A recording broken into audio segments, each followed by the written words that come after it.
Olá, muito boa noite, sejam todos bem-vindos a mais uma reprise aqui no nosso canal WillPTV. Hoje, então, trazendo para vocês a reprise do que foi, então, a missão Starlink do grupo 1012, que foi lançado, então, no Cabo Canaveral, na Flórida, nos Estados Unidos, levando aí ao todo 23 satélites Starlink. E logo na sequência desta reprise, nós vamos então assistir logo depois a missão do que foi a Rocket Lab. Então fiquem por aí, tá? Primeiro então temos a reprise do Starlink. E aí na próxima transmissão, ainda hoje, vocês vão ver o compacto da missão da Rocket Lab, Fasten Your Space Belts.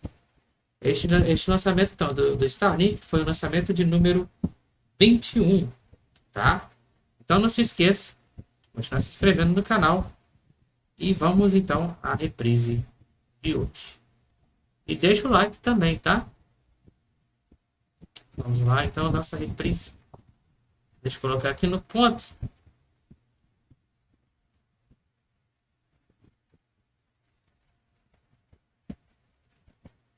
Para vocês. A partir deste momento, reprise da missão Starlink. Hoje teve abertura, né? Aí parece que foi uma transmissão especial aí, né? Tivemos então a abertura da transmissão aí da missão Starlink para vocês, tá? Então vamos lá para a reprise. Lembrando sempre que puder aí ajudar a contribuir o canal, né? Deixa o like, se inscreva, ou quem puder ainda fazer a contribuição aí, Pix, tá? Aí tá o QR Code do canal aí para poder contribuir, né, com a melhoria né, das nossas transmissões aqui, tá? Para ajudar a comprar novos equipamentos, né, que eu estou precisando, né, principalmente o computador novo, né, para ajudar aí na melhoria das transmissões. Bom, principalmente na questão da latência, né, às vezes a latência varia um bocadinho, né, tá? E na qualidade também das edições e tudo mais, né? Vocês sabem, eu faço tudo sozinho. Tá bom? Fique à vontade aí, né? Então vamos lá, vou deixar vocês então aí com a transmissão então do Starlink.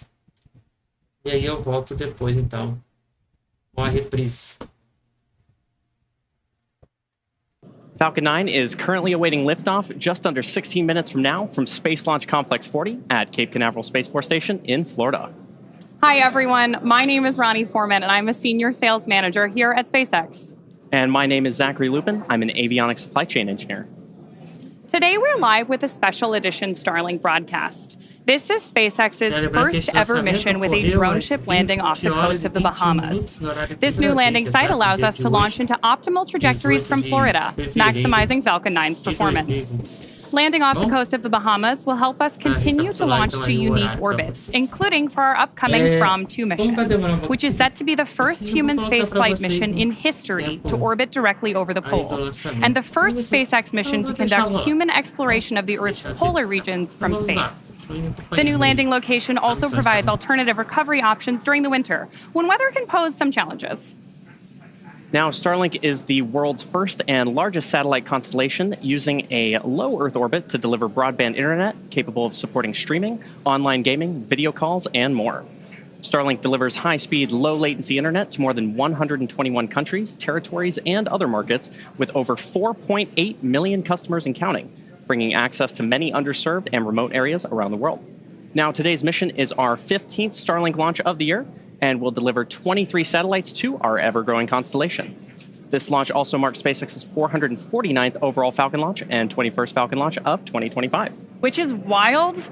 And the good news is that we are on track for another successful launch today. Both the range and vehicle are currently green, and we're tracking an on-time liftoff of 6:21 p.m. Eastern. But if for any reason we are unable to launch today, we do have a backup opportunity available tomorrow at around the same time. Today, we are tracking less than a 5% chance of violation at our target T0 time. So while our countdown continues, let's meet today's Falcon 9 rocket. Now, Falcon 9 is a two-stage rocket known for its safe, reliable, and cost-effective access to space. It's also the first and currently the only orbital-class rocket that's capable of reflight. Now, starting at the very top of the vehicle is the payload fairing, which is a protective shell that encases the payload or satellite that's being sent to space. Those fairings are made of a carbon composite material and have a 17-foot diameter, which creates the space to accommodate your average-sized fire truck. Now, the fairing, made up of two halves, will separate and jettison away from the vehicle, exposing the payload once Falcon 9 reaches the vacuum of space. And both payload fairing halves supporting tonight's mission are flight-proven, with one half flying for its 22nd time and the other flying for its 14th. Continuing down the vehicle, we have the second stage. The second stage is powered by a single Merlin vacuum engine, or MVAC for short, which is optimized to perform in the vacuum of space. After stage separation, the MVAC engine will ignite and carry today's payloads to their final orbit. The second stage is connected to Falcon 9 the Falcon 9 first stage by the black composite inner stage, which houses the MVAC engine and the system that decouples the two stages during stage separation. And below that is the first stage, which is powered by 9 Merlin engines. Those 9 Merlin engines provide the initial thrust to lift Falcon 9 off of the ground through the lower, thicker portion of the atmosphere. And there are 8 engines arranged around one center engine, and all of them are collectively held together in place by a structure that we call the octaweb. Now, each of these Merlin 1D engines delivers about 190,000 pounds of thrust at sea level, which gives Falcon 9 a combined 1.7 million pounds of thrust at liftoff. After stage separation, stage 1, which we'll also call the booster today, will return to Earth for recovery and reuse on a future mission, using a combination of those Merlin sea-level engines and the 4 titanium grid fins located near the top of the booster, which will guide the vehicle during its re-entry and landing. The Falcon 9's first stage is also equipped with 4 landing legs that deploy just before landing and allow for that vertical touchdown on a drone ship or landing pad. And for today's mission, we've got live views from our drone ship, Just Read the Instructions, which is currently stationed off the coast of the Bahamas near a district known as the Exumas, a group of over 365 islands and keys. Now, both the weather and the vehicle continue to look good for today's. During re-entry, when the booster slows down from supersonic speeds, people in the immediate area may hear a brief double clap of thunder-like sound, known as a sonic boom. Similar sonic booms like this were heard during the return and landing of NASA's Space Shuttle, and famously occur following a Falcon Heavy launch when 2 boosters return at the same time to the launch site in Cape Canaveral. Now, sonic booms like these are one of the hallmarks of reusable systems like Falcon. Here's what some of those booster returns have looked and sounded like on previous missions. I know a lot of people will be excited when they hear the sonic boom. And these are going to provide quite a show because you're going to hear those sonic booms.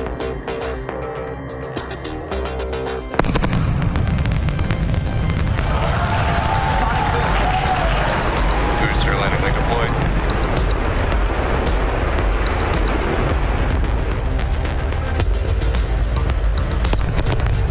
That sonic boom is great for us. That thunderclap broke the sound barrier.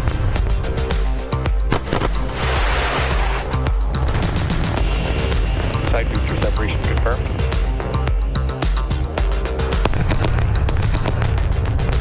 Just heard the 2 sonic booms here in the room.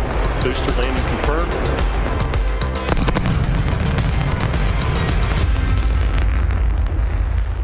As we mentioned at the top of today's show, today is the first ever planned drone ship landing off the coast of the Bahamas. In fact, it's the first ever international landing of a rocket booster. One of the primary benefits of opening up additional landing options is that it allows us to maximize Falcon 9's performance. Now, SpaceX worked with the Bahamian government to establish the new landing profile for this mission, and they took into account Falcon 9's unprecedented launch cadence, safety, and reliability, and were all crucial elements in helping to establish this new landing zone for Falcon. Now, the Bahamas and SpaceX are also working together to enhance local STEM-related education to help inspire the next generation of students. SpaceX's Vice President of Launch, Kiko Donchev, met with the Deputy Prime Minister of the Bahamas and Minister of Tourism, Investments, and Aviation and delegates during a recent visit to SpaceX in Florida to talk about all of this in depth. Here's a small part of that conversation.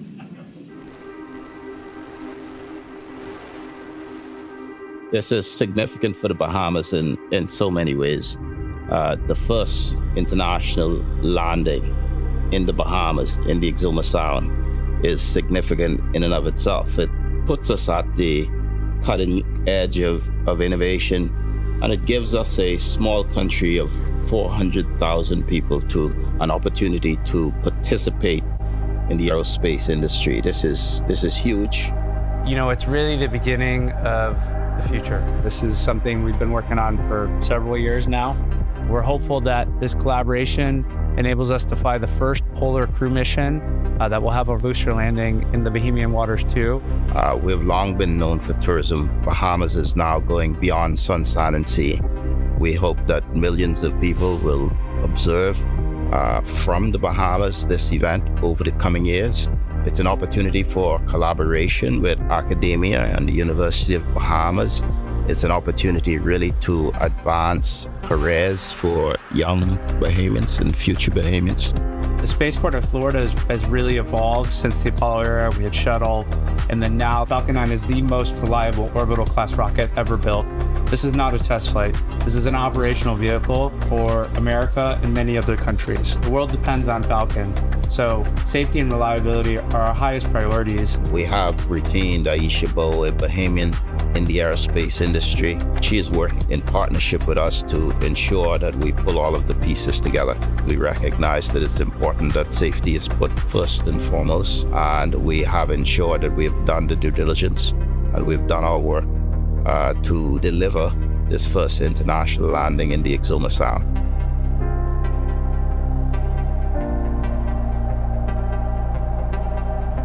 I am just amazed by the international collaboration that went into helping us take this booster from Florida to the Bahamas today. Speaking of which, Florida has been the epicenter of U.S. spaceflight since the 1950s. That's absolutely right, Ronnie. The Space Coast has been the launchpad for some of humanity's greatest spaceflight achievements. In the early 1960s, NASA established the beginnings of the Kennedy Space Center. And in 1961, Alan Shepard became the first American in space, lifting off from Cape Canaveral's Launch Complex 5, the first human spaceflight of Project Mercury. Things really heated up. RP1 load is complete. Confirmation there that we have RP1 load completion on board Falcon 9. Things really heated up in the 1960s, which saw Florida become the heart of the space race.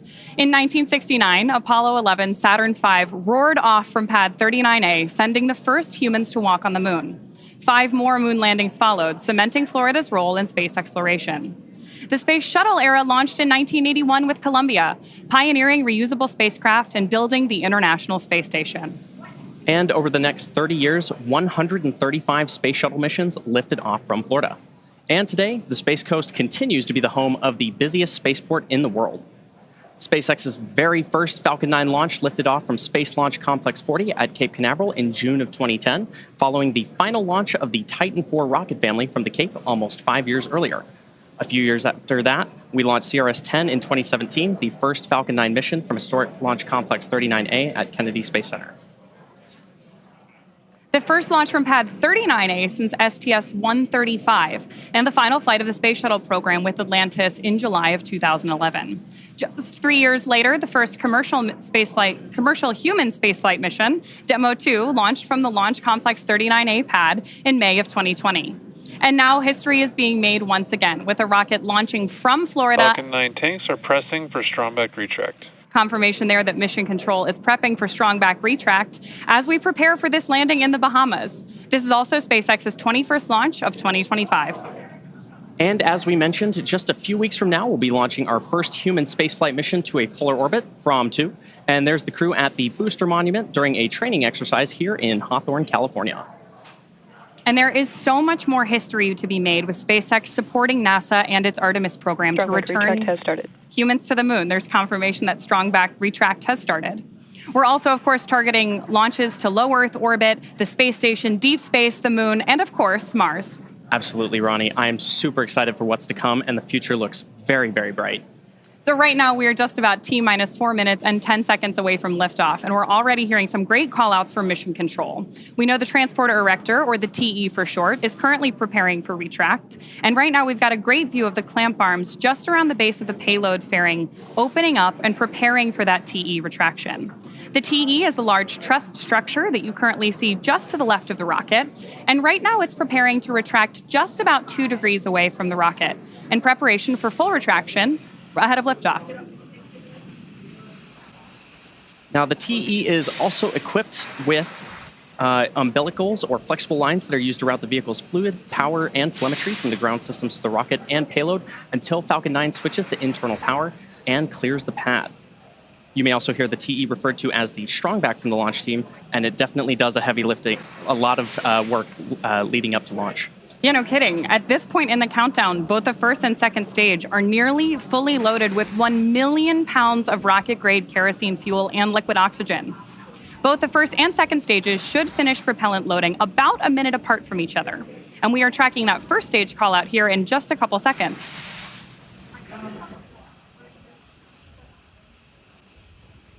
Now, as you may have noticed, there are white clouds forming around the vehicle, and those clouds are comprised of the chilled gas above the LOX tank that gets vented overboard. Stage 1 LOX load is complete. And there's that call out for stage LOX loading complete on the first stage.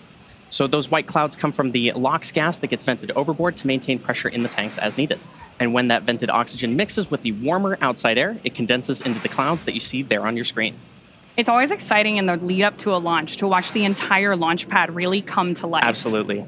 One of the next major milestones we're listening in for will be at T-minus 60 seconds, when Falcon 9 will enter startup mode. That means that the rocket's autonomous internal flight computers will take over the launch countdown. Then, just inside of T-minus 2 seconds, we'll light the M1D engines for liftoff. At this time, the payload continues to be healthy, and the Falcon 9 team is tracking no issues on the rocket. Weather is also Stage looking... 2 LOX load is complete. And good call out there for Stage 2 LOX loading completion. The weather is still looking green, and the range is ready to support our T0 of 6:21 p.m. Eastern Time. And with that, we're proceeding into the last few minutes of terminal count. So let's listen in.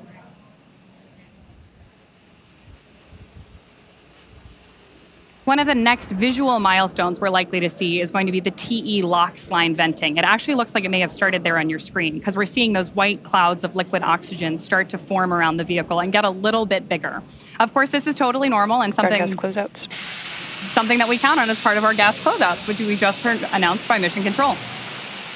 Now, coming up in just about 20 seconds from now, we should hear that call out for Falcon 9 being in startup, which will mean the vehicle's flight computers will have taken over the launch count.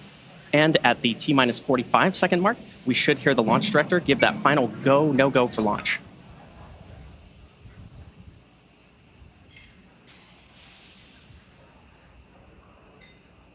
Falcon 9 is in startup.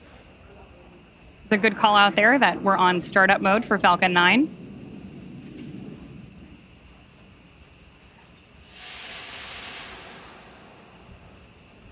Launch director, go for launch. And our confirmation from our launch director. So with that, all systems are go for the launch of Falcon 9. Let's sit back and listen in to the final countdown.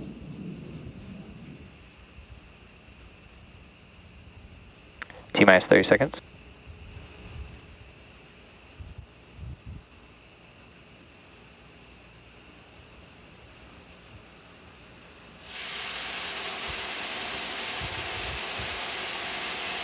-15 seconds. T-minus 10, 9, 8, 7, 6, 5, 4, 3, 2, 1. Ignition, engines full power, and liftoff. Go Falcon, go Starlink.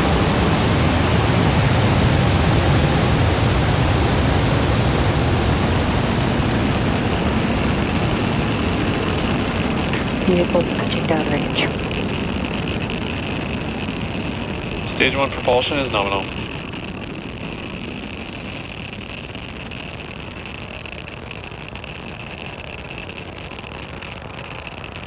At T plus 30 seconds and counting, Falcon 9 has successfully lifted off from Space Launch Complex 40 at Cape Canaveral Space Force Station. Coming up next, the vehicle will be passing through Max Q, which is the point in the mission profile where the vehicle experiences the greatest amount of aerodynamic pressure. Power and telemetry nominal. Good call out there. As it ascends through the Earth's atmosphere. We should be hearing that call out for max Q in just about 15 seconds from now. Mach 1. And another good call out there. Max Q is, of course, a critical milestone for us here at SpaceX because it is that period of maximum aerodynamic pressure on the rocket during ascent. Max Q. And confirmation that we've made it through. So coming up next, we'll have 3 events happening in quick succession, starting with MECO, followed by Stage SEP, and then Second Engine Start 1, or SES-1 for short. Now, main engine cutoff, or MECO, is where all 9 Merlin 1D engines shut down in preparation for stage separation, which is where the first stage separates from the second stage. Following that, the MVAC engine on the second... MVAC chill has started. Good call out there. Following that, the MVAC engine on the second stage will light, which is called out over the nets as Second Engine Start 1, or SES-1. That first engine burn of MVAC will last several minutes and propel the second stage and the payload to orbit. In addition to these 3 major events, the fairing halves will also separate less than a minute after SES-1. So keep an eye out for all of those on your screen here. We should continue to have great views of our launch today. And of course, we are always listening into Mission Control for the latest and greatest. Trajectory. And confirmation there that we're on a nominal trajectory. Now, we should be hearing that call out for main engine cutoff in just about 15 seconds from now.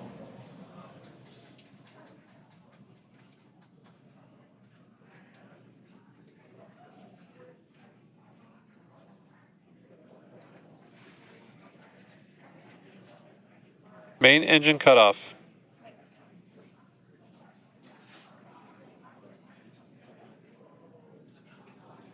Stage separation confirmed.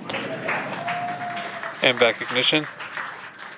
And there you heard those 3 callouts back-to-back, which again were MECO, stage separation, and SES-1. Now, coming up shortly, we should hear a callout for fairing separation. And as mentioned earlier, both payload fairing halves supporting tonight's mission are flight proven, with one half flying for its 22nd time and the other flying for its 14th. Should hear that callout any moment now.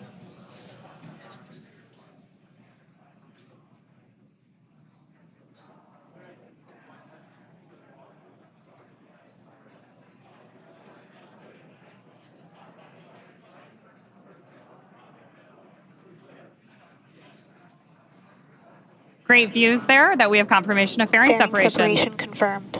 And the call out for mission control. We will, of course, be attempting to retrieve these fairing halves again today once they fall back to Earth with our recovery vessel, Bob.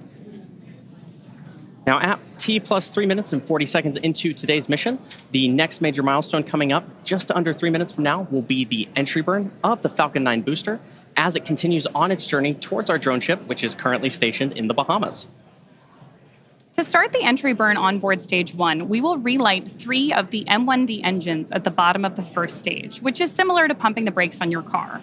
What we're doing is slowing down the vehicle as it passes back into the Earth's atmosphere. We need to slow down to reduce re-entry forces, which helps us to recover and reuse that first stage. Now, during that entry burn, Falcon 9 is decelerating by firing its Merlin engines, but it's still moving incredibly fast.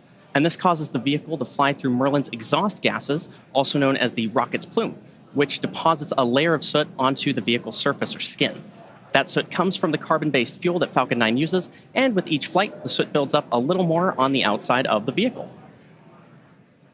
Of course, at this point in the flight, we have 2 really exciting things going on. Nominal trajectory. And there's a confirmation from Mission Control that we're on nominal trajectories, which means that everything is going as it should. You hear us use the word nominal a lot here at SpaceX, and that means that things are right on track. If you're interested in following along with the speed and velocity going on with both of our vehicles, you can track the telemetry in the bottom corners of your screen. Again, on the left-hand side of your screen, we're tracking Stage 1 on its way to the Bahamas, and on the right-hand side, we have the MVAC burning up in space. Now, here at SpaceX, reusability is key to lowering the cost of spaceflight, which enables more investments in critical space infrastructure. The Falcon 9 first stage that is supporting today's mission is flying for its 16th time today. Those payload fairings, which are also supporting tonight's mission, are flight proven, with one half flying for its 22nd and the other half flying for its 14th. With that entry burn coming up on Stage 1, we're going to use the Merlin engines on the first stage again. Those engines are optimized for sea level and achieve about 190,000 pounds of thrust each during ascent and descent. At liftoff, Falcon 9's first stage has a thrust greater than 5 747 airplanes at full power. Now, the MVAC engine, located on the second stage, which is on the right-hand side of your screen, possesses a much wider nozzle and is optimized to 220,500 pounds of thrust in vacuum. Coming up in just about 10 seconds, we'll have the entry burn of that first stage. The landing burn should then follow at about 7 minutes and 52 seconds into our mission today. Stage 1, entry burn startup. There's confirmation of entry burn startup.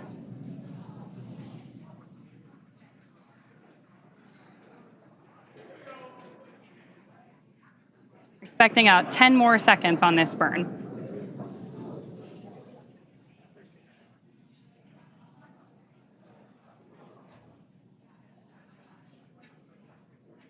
Stage 1, entry burn shutdown. And confirmation of shutdown. And we are already getting some great views on your screen there, and we are hoping that all of you joining us from the ground in the Exumas are going to have a great view. Continue on a nominal trajectory. Great view of landing too. And there's another call out that everything is headed in the right direction.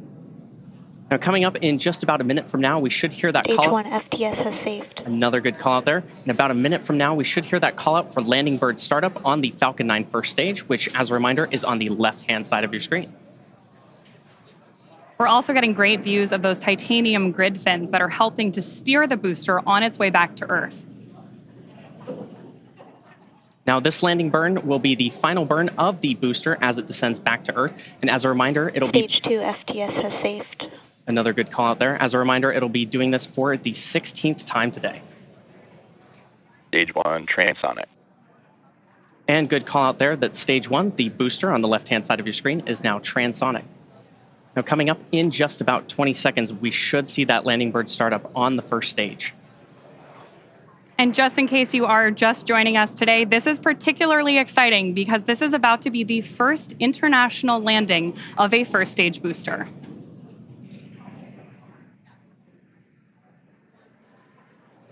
Stage 1, landing burn.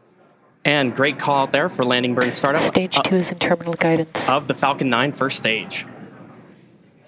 We're now waiting for Falcon 9 to land on Just Read the Instructions, currently off the coast of the Bahamas. Stage 1, landing leg deploy.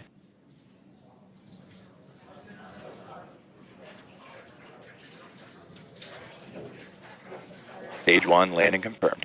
And there you heard that call out for successful landing of our Falcon 9 rocket, and you can hear the cheering behind me. Welcome to the Bahamas, Falcon 9. Now, as a reminder, this was the 16th launch and landing for this first stage. And meanwhile, that second stage is on track to complete the rest of its mission today to deliver 23 Starlink satellites to low Earth orbit. That will bring to a close our coverage of SpaceX's 21st launch of the year and 234th Starlink mission to date. Today's launch will further increase Starlink's capacity to deliver high-speed, low-latency connectivity across the globe. Streaming, video calls, online gaming, remote working, and more are now possible in even the most remote locations, thanks to the world's most advanced internet system. And we're excited to continue working with the Bahamian government on this mutually beneficial partnership, and we look forward to many more drone ship landings off the coast of the Bahamas for Falcon. To learn more about Starlink, visit starlink.com. And if you're interested in even more launch coverage, be sure to check out spacex.com/launches and follow us at SpaceX on X for the most up-to-date information. We want to thank the Bahamian government for their partnership.